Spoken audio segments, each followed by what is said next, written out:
Di nuovo in diretta con Di Sabato Pomeriggio su Cusano Italia TV 264 del digitale terrestre. Sono qui con il nostro Massimo Bomba per l'ultima parte dell'oroscopo. A te. Bene, allora, dopo l'interruzione violenta di Gio, che mi ha dato una... Voi non ve ne siete accorti, ma mi ha dato una mazzata in testa che ancora mi gira la capa. Allora, eravamo rimasti alla luna, questa simbologia, no? Perché è molto importante capire la complessità di questa lettura, che non è per niente una cosetta, diciamo così, costruita su 4 dati. È come l'analisi di una persona. Noi quando conosciamo una persona non è che la giudichiamo dai capelli o dal vestito o dai piedi o dalle mani, dalle orecchie o dal naso. Noi la giudichiamo dall'insieme delle cose, poi naturalmente guarderemo il dettaglio, può essere anche fondamentale l'analisi di un dettaglio, per esempio vabbè, lo sguardo è la cosa più importante probabilmente, però si sa, no? Abbiamo tutta la tradizione dell'analisi della somatica, la mascella volitiva, il naso dell'antica Roma, le orecchie, si legge tutto, tra l'altro appunto penso che molti sanno che la famosa lettura, la chiaroveggenza è stata applicata a tutto. Nostradamus leggeva i nei, si legge tutto, si leggono i piedi, si legge la schiena, si legge il volto, si leggono le mani, si legge il fuoco, tutto.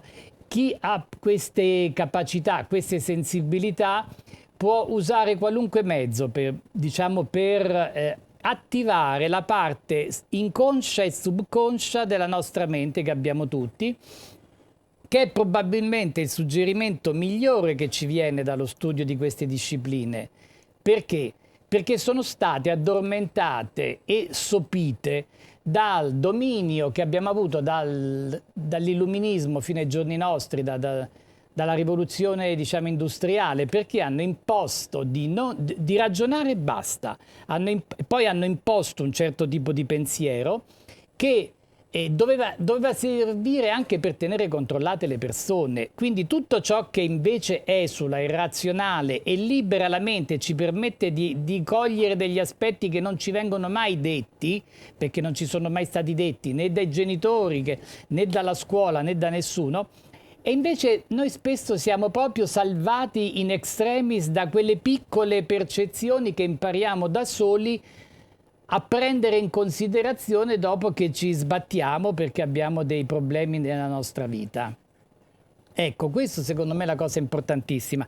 Difatti voglio raccontare qui un altro aneddoto molto interessante che mi lasciò proprio senza parole quando ho conosciuto un ragazzo russo che faceva il badante alla mia professoressa, che era bravissimo nel fare gli oroscopi e mi raccontava che in Russia era proibita l'astrologia. Cioè tu ti rendi conto, al che io rimasi colpito, perché ma perché è proibita l'astrologia? Capisco la religione, perché la religione comunque è un'organizzazione, specialmente la Chiesa Cattolica, per loro era un'organizzazione straniera, che faceva capo a Roma, quindi lì posso capire che ci può essere un timore, ma l'astrologia rimase così e lui mi diceva che i libri erano proibitissimi e lui si era dovuto procurare per vie traverse, grazie al contrabbando, testi di questo tipo, perché il regime non voleva che si parlasse di queste cose, bisognava parlare solo di cose razionali, pratiche, bisognava solo, che ne so, usare l'incudine e il martello, tutto ciò che liberava la mente dava fastidio, capito? Cioè questa cosa ci fa pensare. Io sono qui, ma è come se non ci fossi perché ti lascio parlare, però volevo capire, visto tu l'avrai già fatto vedere, ma io lo voglio fare, quando tu fai questo studio, quando lo fai, che giorno della settimana lo fai?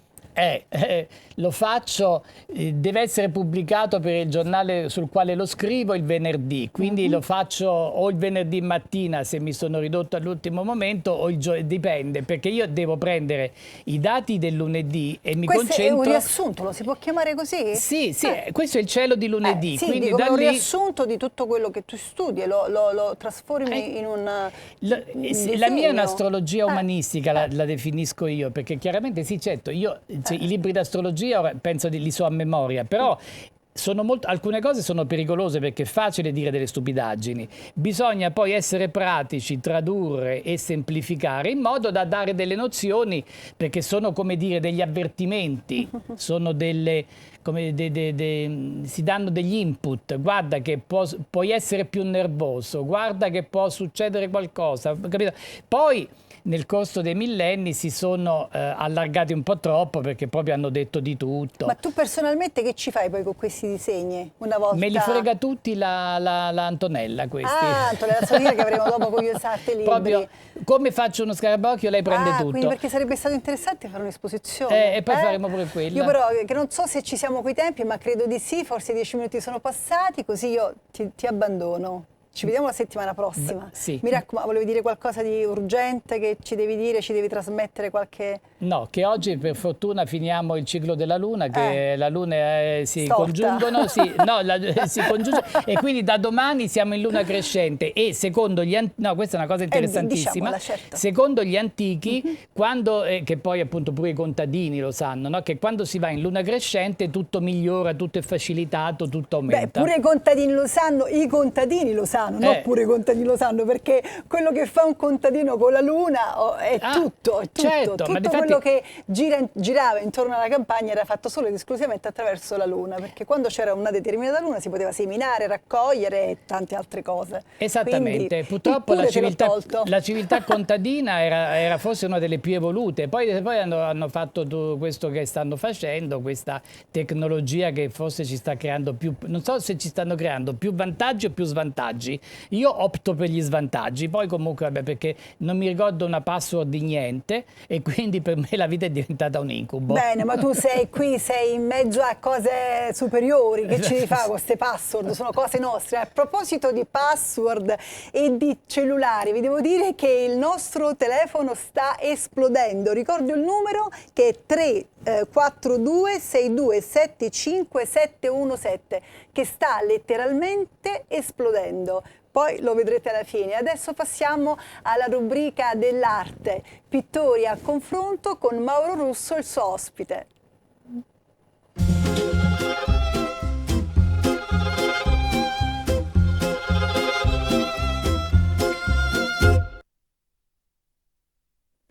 Buon pomeriggio a tutti e benvenuti alla terza puntata di Pittori a confronto. Ecco, come di mia consuetudine,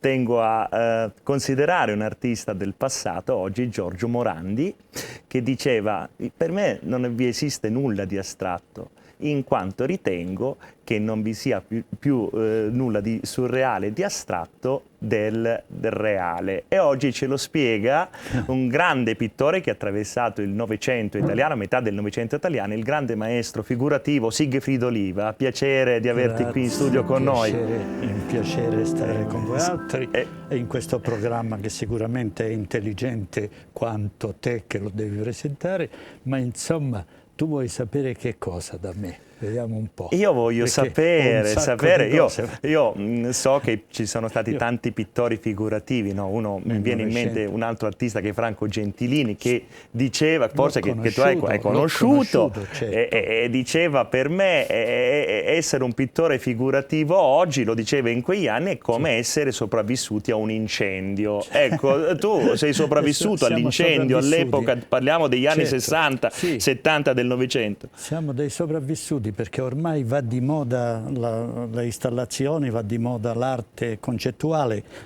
dove uno sgabello esposto in una sala di museo può fare la parte di un'opera d'arte, e non è vero, non è così. Purtroppo i critici d'avanguardia dicono di sì. Noi invece siamo contrari, noi siamo per il mestiere del pittore, che è tutta un'altra cosa.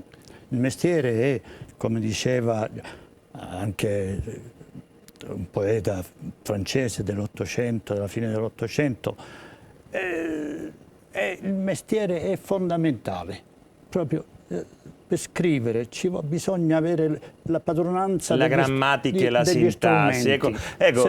Questa è una cosa importante, Sigfrido, perché tu sei... André Gide lo diceva, il pittore è un mestiere.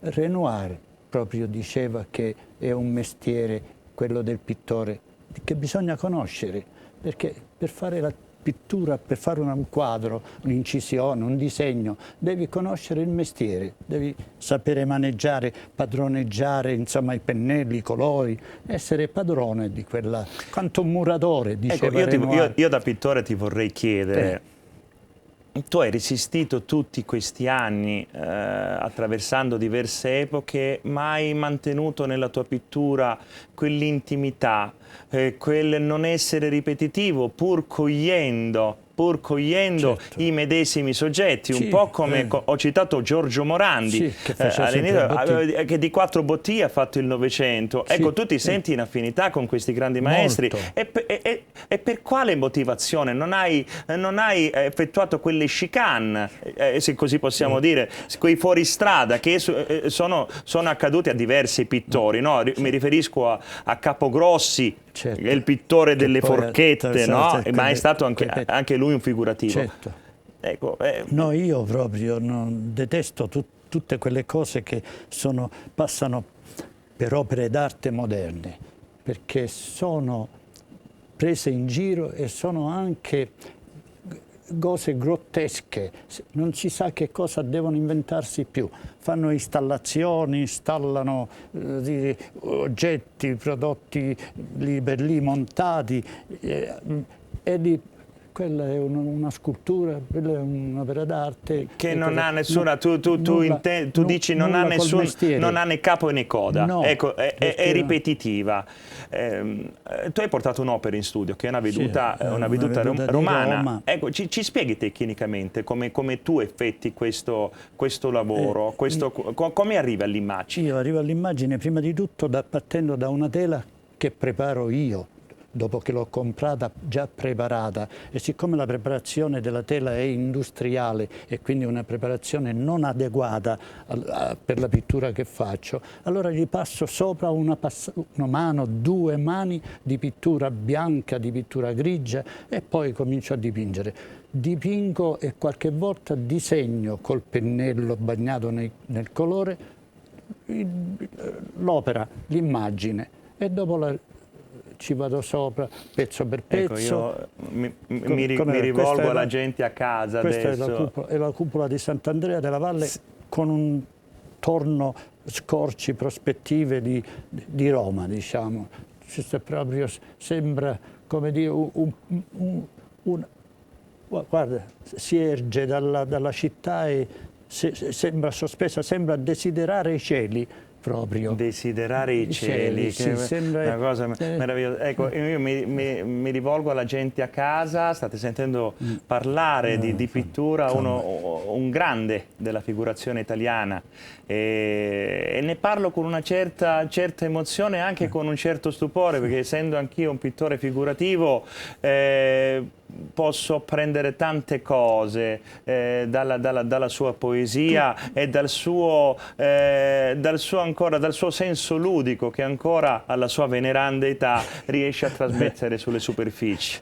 Tu sei più un colorista, ho visto le tue immagini poco prima, sei un colorista. Io sono più alla ricerca di un colore quasi essenziale, quasi senza colori strillati, senza quell'urlo di rossi, gialli e blu. Mi piace una pittura pagata, silenziosa, direi. Sei più ermetico. Morandiano. Ma infatti, io sono partito da questo autore, ecco, Giorgio Morandi, che era, ecco, per spiegare a tutti, il pittore delle bottiglie, delle composizioni con pochi oggetti, che era considerato il pittore del silenzio. Sì. Ecco, forse è stato il pittore meno roboante tra tutti,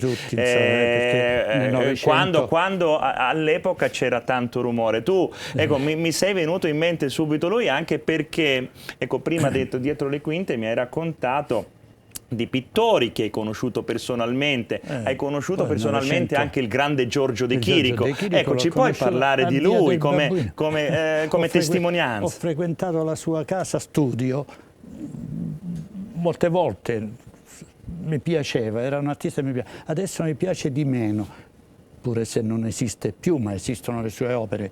ero infatuato dalla pittura di De Chirico e anche dalle sue teorie, tanto che ho preso da lui qualche tecnica e l'ho applicata, l'ho fatta mia. Lui per esempio racconta nelle sue memorie che usa la cera vergine, la cera d'api sciolta nell'essenza di trementina in una boccettina scagliata a pezzettini, coperta di essenza di trementina, e il giorno dopo si scioglie e la usa per diluire i colori. È un impasto che viene così prezioso. Prendi nota, è facile. Un medium diventa, invece che usare l'olio di lino che si ingiallisce, usa la cera delle api. La compri a pezzi, la scagli in una boccettina, la riempi sicuramente di essenza di immagino che lui lo scrisse in uno dei suoi trattati. Nei trattati lui era memorie. Considerato il Pittor Optimus, sì, no? Pittore assoluto, un po'. Esagerava. Sì, però penso che lui se lo potesse permettere. Perché è un grande artista, un grande... a me capita... Il padre della metafisica, la pittura metafisica l'ha inventata lui. Gli schermi dietro di noi ci sono delle mie opere, no? Io spesso, a volte mi aiuta molto la fotografia, devo dire, e ne parlo senza nessun tabù. Ecco, che rapporto hai con la fotografia? La fotografia è diffusa dagli impressionisti, dalla nascita. L'invenzione della fotografia è stato un miracolo per gli impressionisti. Andavano in campagna, fotografavano e poi a studio dipingevano tutto quello che fotografavano. Lo stesso faccio io, ma non sono solo io. E tutti i pittori figurativi di oggi, quelli più bravi, usano la macchina fotografica e anche la camera scura, il proiettore, è antico quanto metà dell'uomo. Pensa che in Olanda nel 600 quel pittore famoso Vermeer dipingeva con la camera, proiettava e si dipingeva. Si pensa che anche Michelangelo Merisi da Caravaggio lo facesse. Così dicono, ma poi nel Settecento sono stati veneziani. Il Canaletto è uno dei maestri della camera scura. Che è il primo fotografo coi pennelli. Ecco. Proprio perfettamente. Sono strumenti, macchine fotografiche. Ecco, signore a casa, io non so che rimando ha questo discorso lì nelle vostre case, ma vi assicuro che essere qui con lui di fronte che parla è come una sorta di viaggio nel tempo. Ma io non mi hai detto chi sono? Sì, Sigfrido Oliva, che certo. Ci tengo molto. Certo. Nato a Messina. Al PIM dove vado la mattina a fare mi chiamano Pablo. Non so perché, giuro. Sì? Quindi hai già un soprannome, un nomignolo. Un nomignolo. Questo è di buon auspicio. Questo è di buon auspicio. Gli viene difficile pronunciare il mio nome. Ho nominato poco fa Messina, che è una città del sud a me cara da calabrese. Ecco, cosa ricordi degli anni messinesi? Io sono nato a Messina in tempo di guerra, nel 42.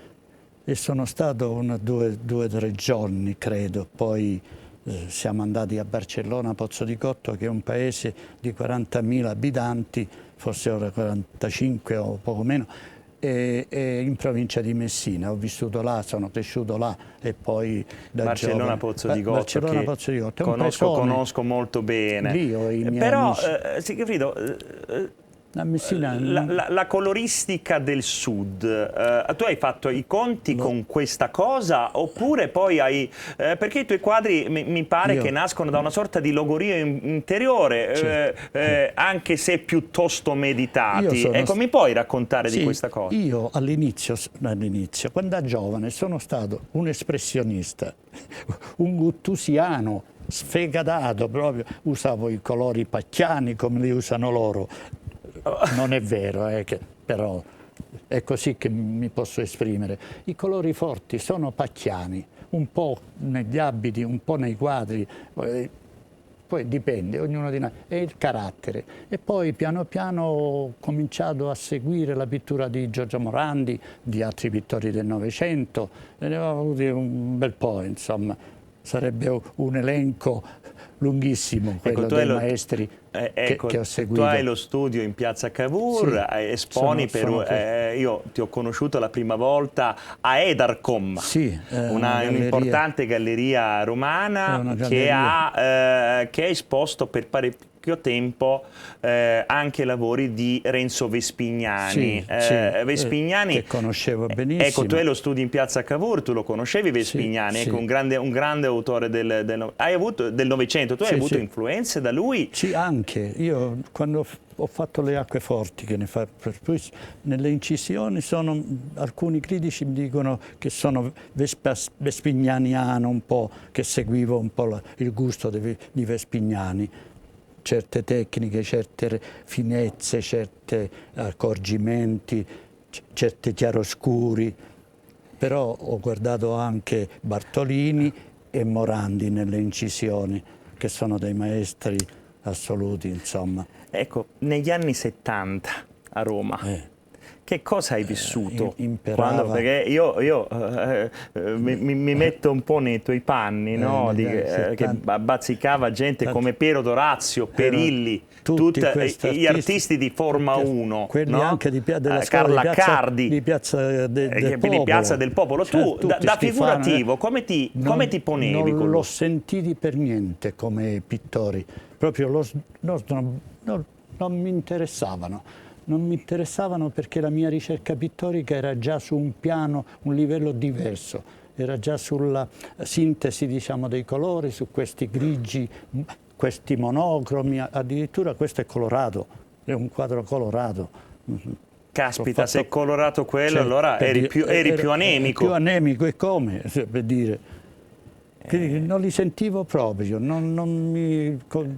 per niente coinvolgevano. Perché tante cose, io ho visto una tua antologica in quella galleria che ho nominato prima, e vedere tutti i dipinti esposti in sequenza, hai acquisito anche negli anni un certo sapore cinematografico. Sì, ecco, il cinema ti ha influenzato in questo. Il cinema, e soprattutto se tu lo colleghi con la fotografia, siamo lì. Perché il cinema è fotografia in movimento, non è altro. Ecco, a me capita molto spesso nei miei dipinti, che tu conosci da poco, di riassumere quasi fatti che arrivano dalla cinematografia, no? Sì, e da quello che si legge. Certo. Ecco, pittura figurativa come testimonianza delle persone che si frequentano, dei libri che si leggono. Ecco, per te è stata la stessa cosa, perché io vivo questo attualmente. Io sono un mangione di carta stampata. Cioè, mia moglie dice: stai sempre lì sopra seduto sul divano a leggere e scrivere. Sì, mi nutro di carta stampata, come mi nutro di immagini, di pittori, di libri, di mostre. Però poi la pittura diventa narrazione o diventa sublimazione di quello che... Perché... Tutte e due le cose, tu la sublimi, perché nel momento in cui la senti come tua, la senti come un'espressione della tua intimità, è chiaro che la sublimi. Guarda, io sto facendo mente locale, no? A tutte le cose che tu hai potuto attraversare, perché dalla transavanguardia di Bonito Oliva, la transavanguardia, poi per arrivare a quel crudo iperrealismo, no? Che si è vissuto fino a recente. Tu hai sempre mantenuto quell'aurea, quel piacere, è quello che mi colpisce. Piacere di dipingere, di impastare i colori sulla tavolozza ancora, che veramente hanno un fascino. Quando li impasti sulla tavolozza, non sulla tela, impasti 3-4 colori per ottenere una tinta.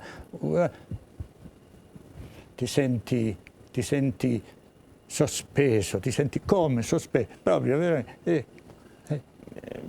Tu dipingi tutti i giorni ancora? Sì.